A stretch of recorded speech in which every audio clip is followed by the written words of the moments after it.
Records with the medical advice എന്ന് പറയുന്നത്.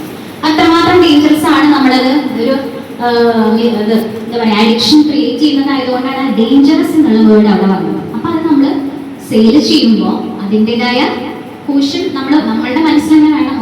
Schedule H1 മരുന്നാണ് ഡിസ്പെൻസ് ചെയ്യാൻ പോകുന്നത്, രജിസ്റ്ററിൽ എഴുതണം എന്നുള്ള കാര്യങ്ങളൊക്കെ നമുക്ക് അപ്പൊ തന്നെ നമുക്ക് സ്ട്രൈക്ക് ആവണം കേട്ടോ. നെക്സ്റ്റ് ഇതൊക്കെയാണ് ആ ലിസ്റ്റ് വരുന്നത് കേട്ടോ, ഷെഡ്യൂൾ H1. ഇതങ്ങനെ കാണാപാഠം പഠിച്ചു വെച്ചേക്കാം, ഇല്ലെങ്കിൽ നിങ്ങൾ ഒട്ടിച്ചു വെച്ചേക്കാം.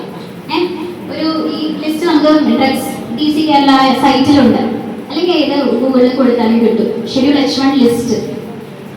ഇത്രയും മരുന്നുകൾ നിങ്ങളുടെ ഷോപ്പിൽ ഉള്ളത് നോക്കി ഐഡന്റിഫൈ ചെയ്യാം. നിങ്ങളുടെ ഷോപ്പിലുള്ള മരുന്നുകൾ നിങ്ങൾക്ക് അറിയാം, ഈ കാറ്റഗറി ലിസ്റ്റിൽ വരുന്നത് ഏതാണെന്ന് വെച്ചാൽ അത് ഐഡന്റിഫൈ ചെയ്തിട്ട് ഷെഡ്യൂൾ H1 രജിസ്റ്റർ ആയിട്ട് മെയിൻറ്റെയിൻ ചെയ്യാം.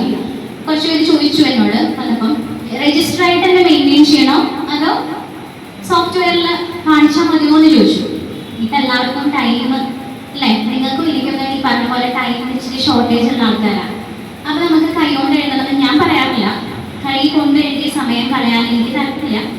അപ്പോൾ നമ്മൾ രജിസ്റ്റർ ഉണ്ടല്ലോ, സോഫ്റ്റ്വെയറുകാരോട് പറയാം, അവരോട് പറഞ്ഞിട്ട് ഈ H1 ഒരു റെക്കോർഡ് മെയിൻറ്റെയിൻ ചെയ്യാനായിട്ടുള്ള ഇത് ശരിയാക്കി തരാൻ പറയാം. അവരത് ചെയ്തു. ഷെഡ്യൂൾ H1 ഇപ്പോൾ ഭൂരിഭാഗം പേരും അങ്ങനെ ആക്കിയിട്ടുണ്ട്, കുറച്ചുകൂടി ഇപ്പോഴും കൈകൊണ്ട് എഴുതുന്നുണ്ട്. അത്രയും സിൻസിയറായിട്ടുള്ളവർ അങ്ങനെ ചെയ്തോട്ടെ, കുഴപ്പമില്ല. അല്ലെങ്കിൽ നമ്മൾ ഷെഡ്യൂൾ H1 ഇത് സോഫ്റ്റ് കോപ്പി കാണിച്ചാലും ഓക്കെയാണ് കേട്ടോ.